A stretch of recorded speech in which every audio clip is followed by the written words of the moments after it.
जे आरोपी अजून आम्हाला सांगितले गेले नाहीत की कोण आहेत, पण संशयित जे आरोपी त्यांना वाटत आहेत त्यांची चौकशी चालू आहे. तपास माझा आता 17 सप्टेंबर रोजी जॉब झालेला आहे. त्यानुसार बी ते तपास करत आहेत.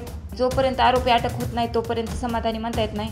पण जे दादांनी तपास चालू केला आहे आता, त्याच्यावर थोडंसं समाधान वाटत आहे. म्हणजे आता 21 ऑक्टोबरला 2 वर्ष होते त्यांना आता मर्डर करून, पण अजून आरोपीचा काहीच पत्ता म्हणजे तपास काहीच नाही आहे.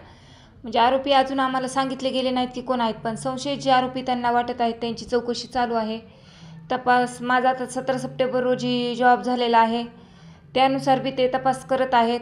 आणि पंकज कुमावत सरांनी एवढं आश्वासन दिलं आहे मला की आरोपी आम्ही अटक करू आणि तुम्हाला ताई न्याय जरूर देऊ. या प्रकरणात तुमचा काही जबाब झालाय का? आणि जबाबानंतर म्हणजे तुमचं काही त्यांच्यासोबत बोलणं झालंय का एस सोबत? माझा जबाब 17 सप्टेंबर रोजी झाला आहे. त्या दिवशी माझा जबाब घेऊन त्या जबाबानुसार त्यांची आता जे त्यांना संशयित वाटत आहेत त्यांना ते तपासाला घेत आहेत. आणि पंकज कुमावत सर बी अमरावतीचे आहेत ना, तिथून येत आहेत. म्हणजे 8 दिवस इथं तपास करत आहेत, अजून जात आहेत. पण ह्या तपासाला मला जसं वाटतंय तसा काही अजून ह्याचा रिझल्ट आलेला नाही. तरी पण मुख्यमंत्री साहेबांना आपलं एवढंच आव्हान आहे की मुख्यमंत्री साहेब तुम्ही अजून स्वतः लक्ष घाला ह्याच्यात. अजून पंकज कुमावत सरांना फोन करून ह्या तपासामध्ये अजून वेग आणा आणि आरोपींना तत्काळ अटक करा, एवढंच आहे. मनोज जरांगे पाटील यांनी या प्रकरणात लक्ष घातलं होतं, त्यानंतरच या सगळ्या प्रकरणाला तपासाला वेग देखील आला होता.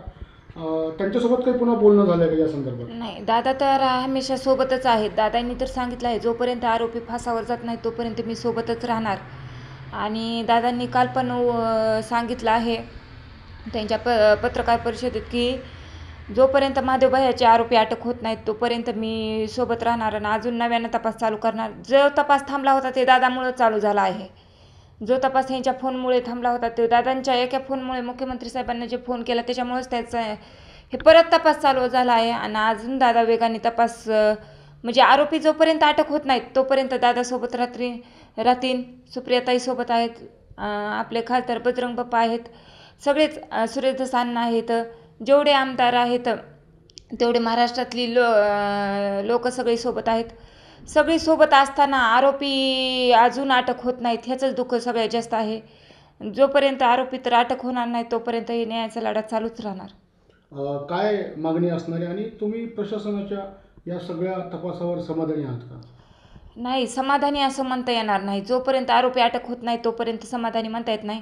पण जे दादांनी तपास चालू केला आहे आता, त्याच्यावर थोडंसं समाधान वाटत आहे की आरोपीपर्यंत पोहोचतील. पण पंकज कुमार सरांची आपण मुख्यमंत्री साहेबाकडून खुद बदली करून घेतलेली आहे SITमध्ये की तुम्ही ह्या तपासाचा छडा लावू शकाल आणि आरोपीपर्यंत नक्की पोहोचू शकाल.